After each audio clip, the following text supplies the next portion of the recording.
Oh la Kétal, donc je vais vous faire l'analyse globale de la fin des phases de poule de la Coupe des Confédérations. Donc je vais commencer par la première poule, donc par la poule A qui a vu qui avait donc le Portugal, le Mexique, la Russie et la Nouvelle-Zélande. Donc le Portugal a fini premier de cette poule. Le Portugal qui pour l'instant dans ces trois matchs on a l'impression qu'ils montent un petit peu en puissance. Ils ont été meilleurs face à la Russie que face au Mexique, et là ils ont été encore meilleurs face à la Nouvelle-Zélande, même si après les adversaires sont aussi plus mauvais.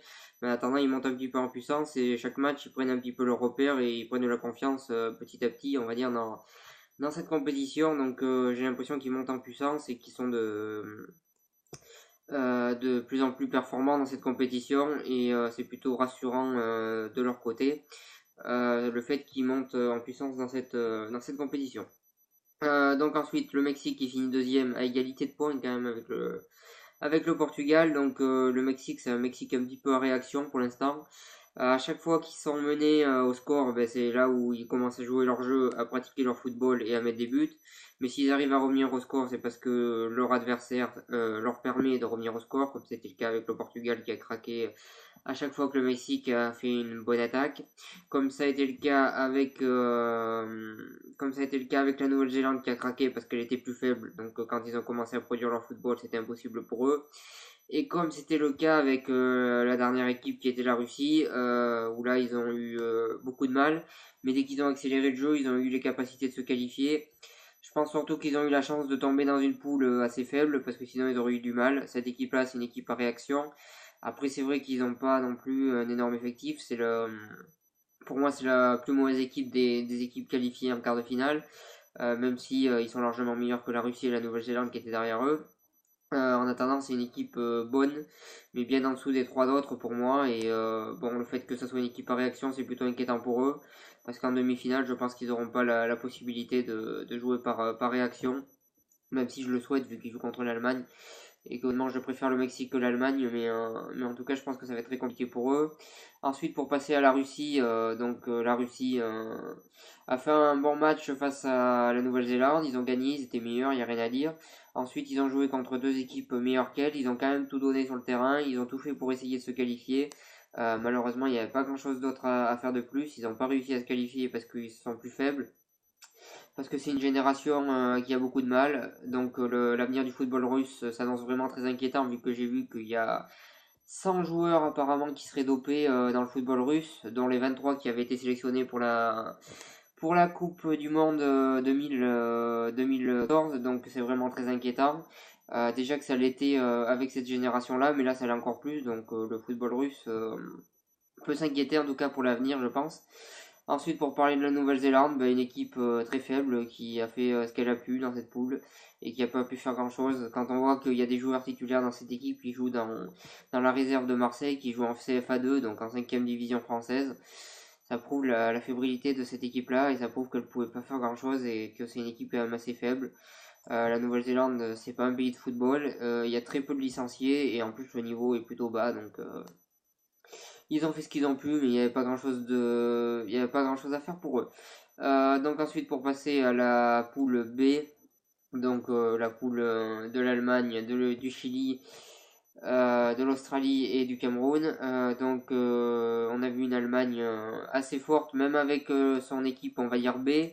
Il y a des bons jeunes dans cette équipe, il y a une très belle équipe quand même avec cette équipe B. Je pense que le futur de l'Allemagne est aussi très fort, donc c'est plutôt rassurant pour eux de ce fait-là. Après, je pense que le fait qu'ils aient une équipe complètement transformée, ça va leur faire perdre et ça fera qu'ils gagneront pas la compétition. Mais en tout cas, ils ont des bons espoirs pour l'avenir du football allemand. Ils ont été très intéressants sur ces trois matchs-là. Ils ont été au-dessus et ils méritent leur première place de poule. Donc ils ont vraiment été assez forts. Ils ont réussi à rivaliser avec le Chili quand même, qui a une formation depuis 7 ans qui est toujours la même. Donc c'est très intéressant du côté du football allemand. Ensuite le Chili, ils ont fait deux bons premiers matchs, puis hier ils ont fait un match assez étrange face à l'Australie. Je pense qu'ils se reprendront et qu'ils seront intéressants par la suite quand même. Ils méritent leur qualification, ils ont été au-dessus de l'Australie et du Cameroun, donc il n'y a rien à dire là-dessus. Ensuite, l'Australie et le Cameroun, donc ils ont fait ce qu'ils ont pu un petit peu avec leurs équipes. Surtout l'Australie, ils sont bien battus. Offensivement, ils ont deux trois joueurs qui, pour moi, devraient jouer en Europe très prochainement parce que c'est des joueurs de qualité. Donc, ils ont quand même fait voir quelques belles choses. L'Australie, le Cameroun, par contre, a été plutôt décevant. Ils n'ont pas montré grand-chose. Ils ont été assez faibles. Je m'attendais un petit peu à mieux d'eux. Je pensais qu'ils allaient vraiment rivaliser avec le Chili et l'Allemagne, c'est pas été le cas, donc c'est vraiment décevant du côté camerounais, même s'il y a quelques joueurs qui ont été intéressants de leur côté. Ils ont quand même eu énormément de difficultés dans cette compétition et globalement ils méritent leur dernière place. Donc pour faire des pronostics pour la demi-finale, donc la première demi-finale ça va être Portugal-Chili. Donc je pense que ça va être le Chili qui va attaquer, qui va produire son beau football qu'il produit d'habitude, et le Portugal va plutôt jouer, je pense, en contre-attaque sur ce match-là.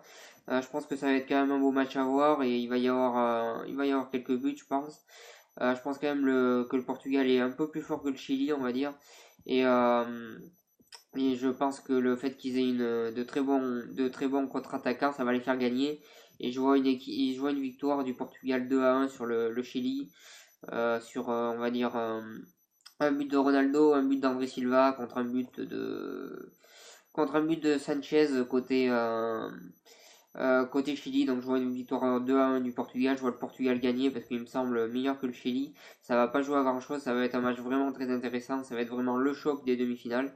Mais on va voir. Je pense que le gagnant de ce match-là gagnera la compétition à la fin. Ensuite, l'Allemagne face au Mexique. Donc je vois une victoire de l'Allemagne qui est quand même plus forte que ce Mexique-là. Même si c'est l'équipe de l'Allemagne, ils sont quand même plutôt forts. Je les vois gagner.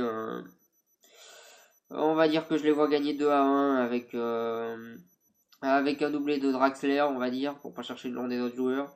Parce que j'ai du mal à les connaître tous. Et face à un but de Raúl Jiménez côté Mexique, je vois quand même l'Allemagne être plus fort. Je pense qu'ils sont meilleurs dans tous les compartiments du jeu et qu'ils vont gagner. Donc je vois une victoire de 1 des Allemands.